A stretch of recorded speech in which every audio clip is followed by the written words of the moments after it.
Nathan, good morning to you. What's Hello. going on? What is going on? You sound confused about what's going on. I mean, that's not the case. Are we having our production meeting on air once again? I have a fair What's going on? Why are you here? Why are you here? I have a fair idea what's going on. You're picking your team of the season. So I hear. Yeah, so I hear. Two games in. This is Eoin's idea, and it's big decisions. This is Eoin's idea. This is why we pay him the big bucks. This is the best idea he's ever had. We're like, you know the way it's like, oh, we should. All the supermarkets where it's called shit posting. That's what the youngsters call it these days. Where you put something up that's so outrageous on Twitter, you get loads of likes and retweets and comments, and you get ratioed. But it's like, yeah, look what I did. The supermarkets were at it this week with all of their Christmas stuff. So you can go in and buy your selection box, your celebrations, whatever it is that you're going to feast on over the course of the Christmas holidays. You can get it. It was available at the end of August, the start of September. Everybody I know took a photograph of it and went, no, too early, too early. It's like, oh, they have the new Lindt stuff in... Right, I'm just going to have a little stroll down to Dunn's at lunchtime today. So it works. And like this, Eoin's idea, it's a rip-off of that. It's, let's get the first team of the season out there and see what happens. Well, yeah, it's not the smoothest analogy of all time, but I'll go with it. We've got Nathan to pick his, but that is not the official OTB AM Premier League Team of the Season. Of course, we have our own OTB AM Premier League Team of the Season. We'll get to Nathan's in a moment, but a warm welcome to everyone, especially the Twitter user who has already replied, lads, we're only 2 weeks in. Here is the final 11 of the official OTB AM Premier League Team of the Season 2 weeks in. In goals, we have Vicente Gillette. So 67 goals already scored in the Premier League season so far. Goalkeepers are officially invisible, but not Gaeta. No one has made more saves than him so far this season. Brilliant in the first game against Southampton in particular. Got a clean sheet on that particular day. Kept Manchester United to 1 goal. That's as good as you can expect from a goalkeeper so far, basically. At right back, we have Tariq Lamptey, everyone's favourite footballer in the league already, and he's proved that the only way to succeed in modern football is to get sold by Chelsea. At left back, we have Luca Dean. After winning 2 Ligue 1 titles with Paris Saint-Germain and a La Liga crown with Barcelona, Dean is now delighted to have already secured this season's Premier League title with Everton. At centre-back, we have Ezri Konsa. Groans from the Sky Sports studio on Monday night as it looked like he had pulled his hamstring in the half-time warm-up. Less than 20 minutes later, he's still on the pitch, and he's only just scored the winner for Aston Villa. Beside Konsa, then, I've gone for Gabriel. He's been such an instant success at Arsenal that he don't even need to use his full name, meaning he has already had a more successful spell at the club than Gabriel Paulista. Let's move on to midfield, and we can start here with James Rodriguez. Eased into Premier League life and is finding the Premier League life quite easy. He's set to clock up more goals this season, I reckon, than sprints completed. Also in midfield, beside James, we have gone for Dennis Pratt. Now, Pratt scored a beauty in Leicester's second win of the season on Sunday night and sparked the Leicester City Twitter account to publish some of the worst social media content ever or some of the best social media content ever. I can't quite decide. So you'll have seen on your screen for the last few moments. First of all, on Sunday, it was a nod to It's Always Sunny with the Dennis scheme being showed in full value there. So if you're listening on the radio, D stands for dominate the midfield. E stands for encourage teammates. N stands for never stop running. N stands for net a screamer. I stands for impress the Blue Army. And S is secure the 3 points. And then last night, they kept the TV theme going and they tweeted this, Leicester City. Bake Off is back tonight. Here is Dennis Pratt putting the icing on the cake in Sunday's win. Did you see what they did there? He scored the final goal on Sunday night. The icing is the last thing you do on a cake, and icing on a cake is a thing that you see in Great British Bake Off, which started last night. Absolutely incredible stuff from the Leicester City Twitter account. The last midfielder is Kevin De Bruyne. Stupidly good from the off as he goes in search of 21 assists this season, although did, of course, briefly consider retirement on Monday night after Daniel Pudence's nutmeg. And then up front, I've gone for Mo Salah on the right. Desperately disappointing, though, on Sunday, bringing his season average to a hat-trick every other game. Through the middle is Dominic Calvert-Lewin, who's on course to score a goal with every part of the human anatomy before the end of the season. And on the left is Heung-min Son, who would like to thank his family, his teammates, and Southampton's high defensive line for the opportunities they have afforded him during his career. And there's your 11. That's it, officially. Full stop on the OTB AM Premier League Team of the Season. There's a good chance that you might have like 6 actual Team of the Season members at the end of the year. Like, if we're not accurate, where are we going? Is what I asked myself before actually putting that team together. Nathan, what have you got for us? I think I've maybe 4 of the same as Eoin. Listen, he makes a couple of decent cases. I'm not sure if he's actually thought about this in depth, though. Goalkeeper, Emiliano Martinez. What a debut. Villa. Like, I mean, look, they've got the goalkeeper, they've got a centre-back. If they could only score some goals, they'd be dangerous.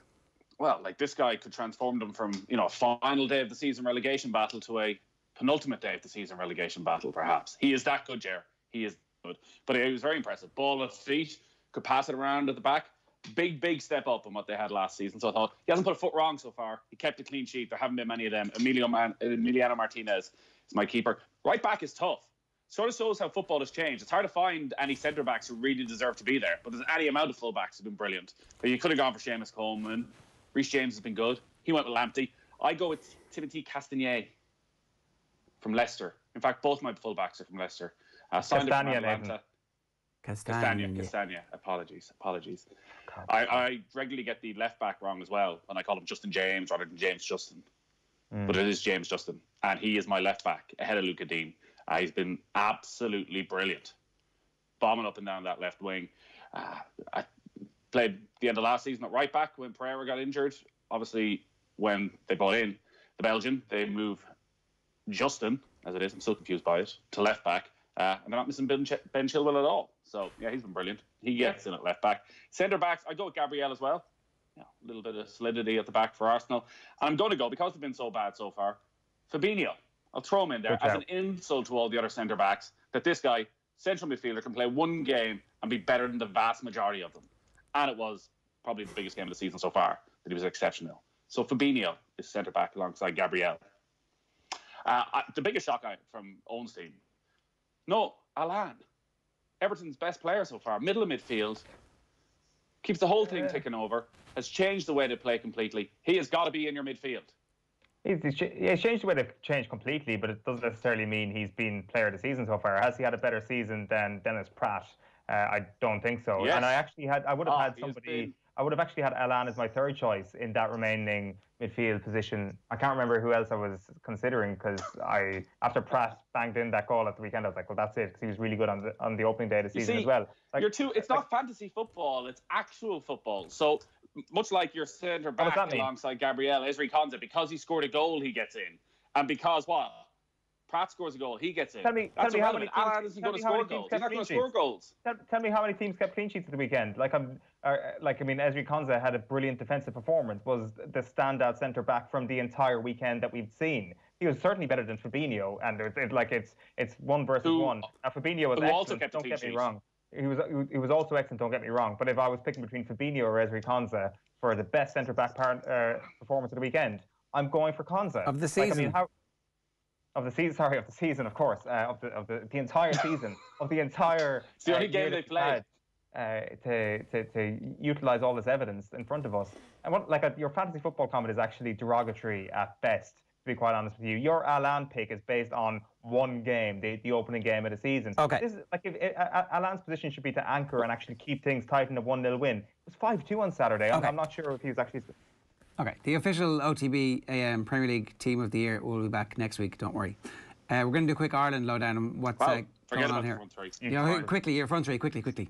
I went with Salah, Calvert-Lewin as well, and Wilfried Zaha instead of Heung-min Son. Because again, I'm not totally judging him on the fact that Heung-min Son, having had 4 chances put on a plate, put them in the back of the net.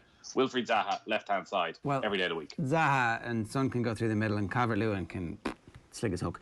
Right, the Ireland lowdown. Harry Arter goes to Forest. Is this good for us?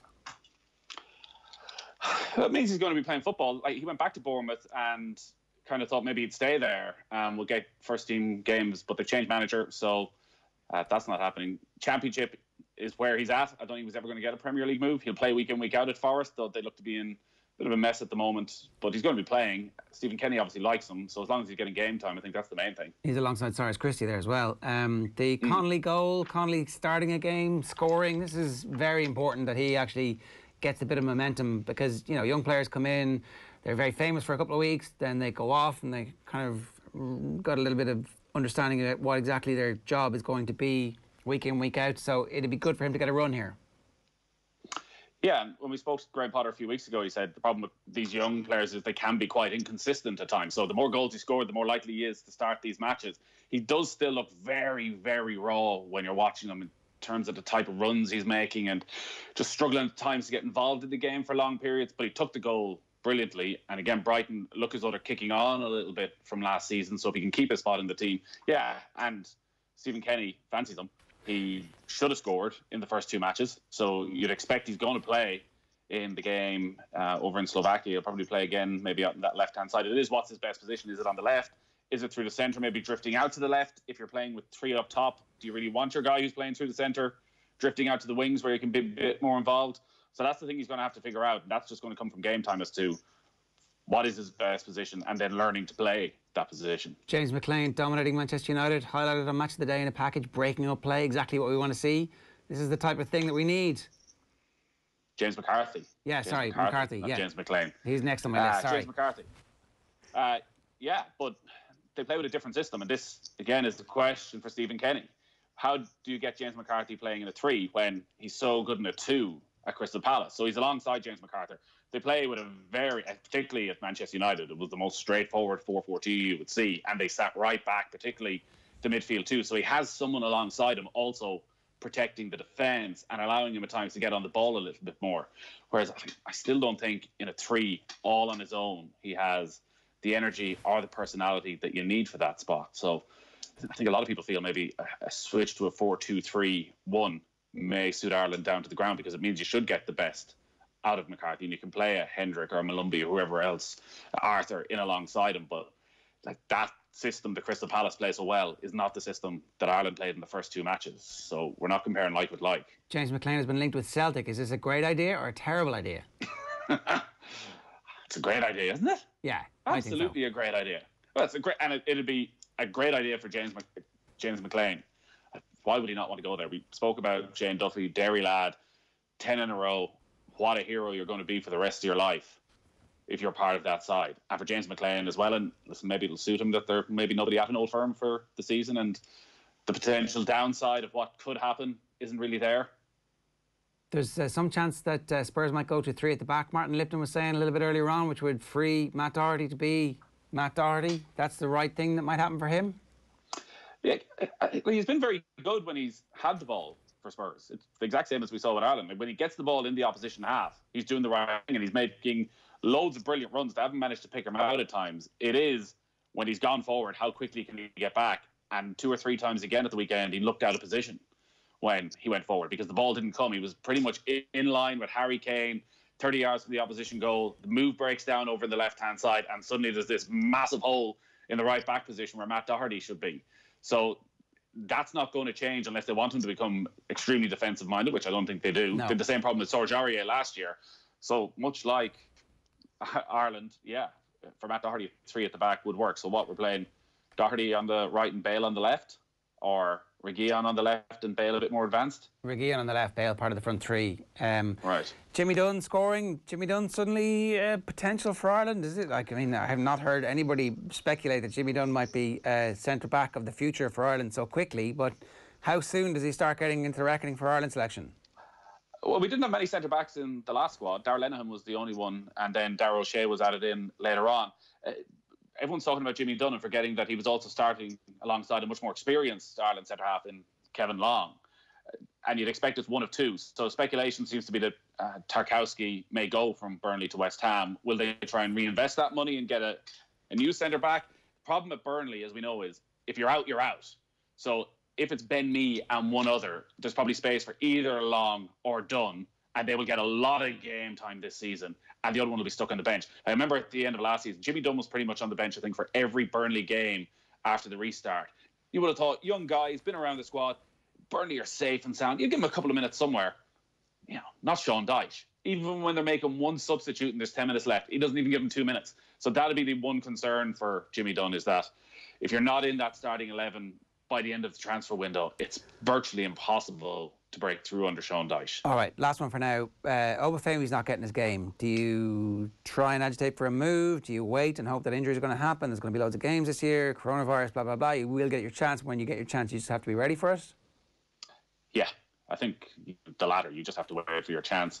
Shea Adams has been getting the start alongside Danny Ings. His overall gameplay seems to have been quite good without getting the goals that they need. And Hasenhüttl gave Obafemi lots of chances at the end of last season, so I don't think he'd be writing him off just yet. The one concern when he's not involved is, are we edging towards a Hasenhüttl press conference where it's questions again about his attitude and his fitness that came up at times last season? So you certainly hope that's not the case. But we're only 2 games in, and he got a lot of time towards the end of last season. You would hope that Hasenhüttl still has that bit of faith in him, will give him more chances. But I think it's probably too early to, unless he gets to move to a championship club, and I'm sure there'll be plenty of demand in him. All right.